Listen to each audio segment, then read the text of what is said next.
there are interesting little points along the way that make my spiritual ears perk up. One, when the girls went to that first map, when we went to the first subway station and they looked at it, when they were done looking at it and interpreting it, deciphering it, whatever, Cuddlebug turned to me and she said, you know, in Portugal, because she went to Portugal with her sophomore class at college for like a 10-day study abroad. When we were in Portugal, we didn't have an app, and all we had were these maps in a foreign language, and we figured it out. What makes me perk on that is I didn't realize it till after the fact, long after the fact, once I cleared my head. That's almost like a foreshadow. If this were a movie or a book, that would have been a foreshadow, right? Isn't it what skill the protagonist owns and claims or brags about, or however you want to phrase it? In the end, it's either what saves them or what becomes their greatest challenge in the story. And so it was almost like foreshadowing. Like we figured it out without an app and in a foreign language. And then they were there trying to figure it out. Just, that's a stupid little thing, but it makes me, The fact that Mama sent money along for something just like this in case we needed it, that tells me that they came anticipating a problem. See, now I was not, but they apparently came prepared for one. Well, that sets the stage for one. What you believe is, what you feed energy into grows. We create our own reality in the simplest and stupidest ways that we don't even realize.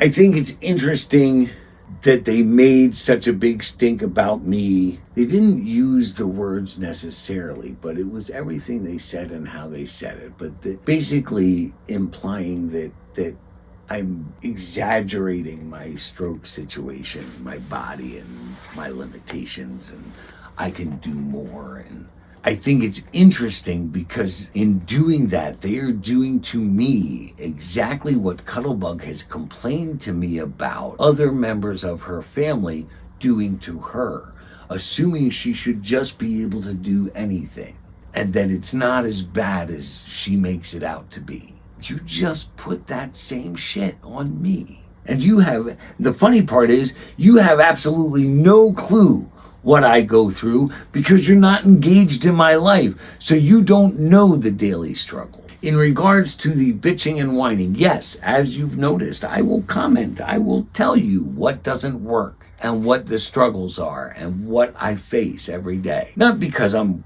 whining or complaining. There's no point in doing that. It's just the reality of my situation. And furthermore, I have had a remarkable recovery that my physiatrist and my therapists repeatedly comment on.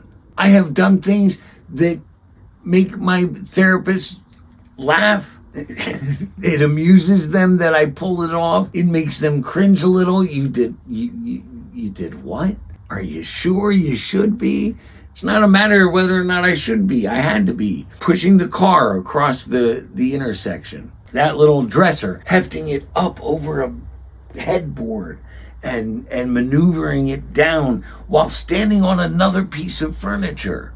I don't even know how I got it from here to on top of that furniture with me on the floor. I don't know how that part happened, but it happened. So yeah, I can do things.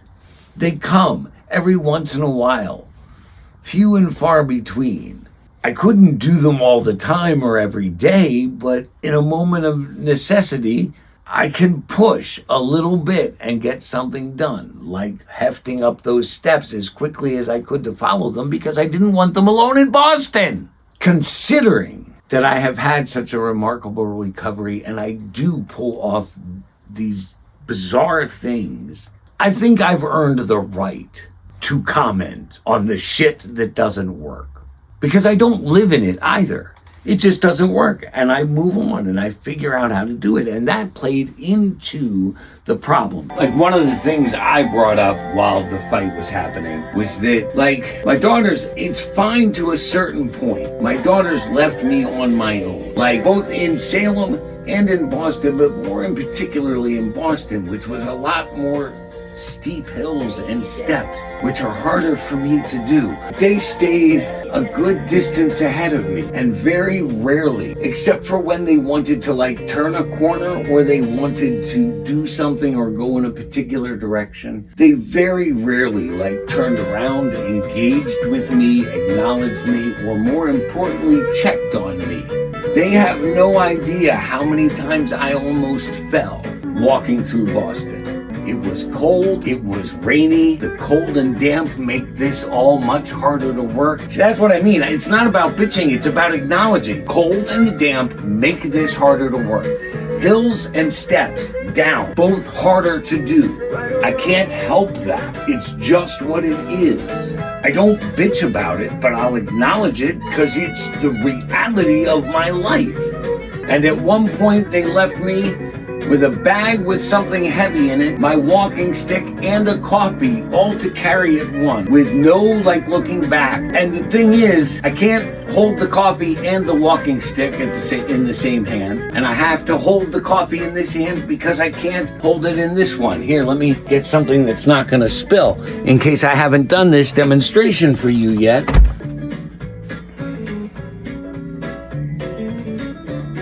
Did you see?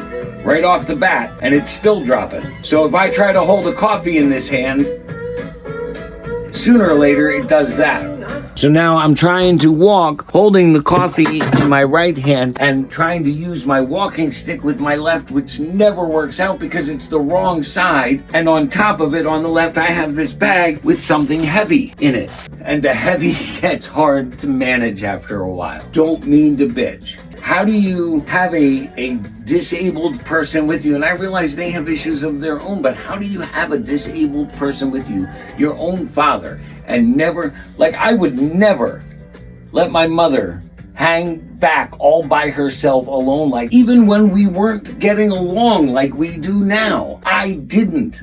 I'd always say, someone should go back there with Mama. But me, they could just leave, and I was supposed to keep up, and apparently, based on the blow up, I wasn't keeping up well enough.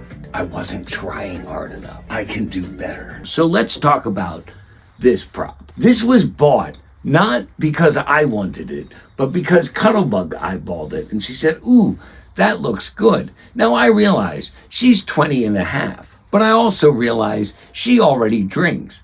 I know this. They both drink.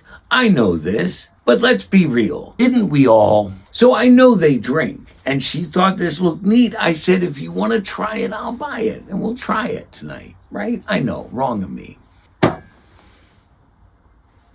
But I said, before we bought it, I don't know that I can carry it.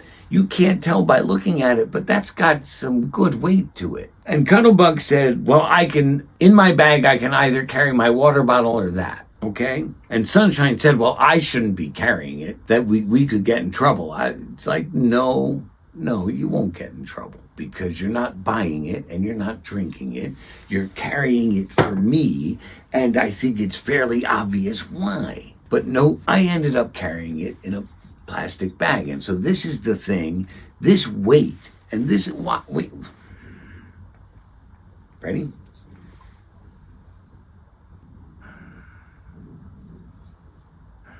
Yeah, I can pick it up, but it is taking all of my focus to hold it like this. And it's not going to last forever. Look at, see?